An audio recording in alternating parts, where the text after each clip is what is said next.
Hello friends. तो आज का हमारा शब्द है वो है ब्लिजर्ड। ब्लिजर्ड को हिंदी में क्या कहते हैं, क्या मतलब है, जानेंगे। ब्लिजर्ड का मतलब होता है हिमपात, तूफानी बर्फानी। पहले उदाहरण समझते हैं। The blizzard closed the road.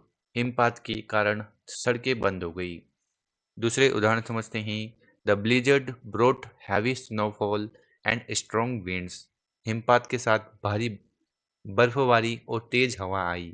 तो ब्लिजर्ड मतलब हिमपात, बर्फ का गिरना। ऐसे ही और नए शब्द सीखने के लिए वीडियो को लाइक, चैनल को सब्सक्राइब कर लें।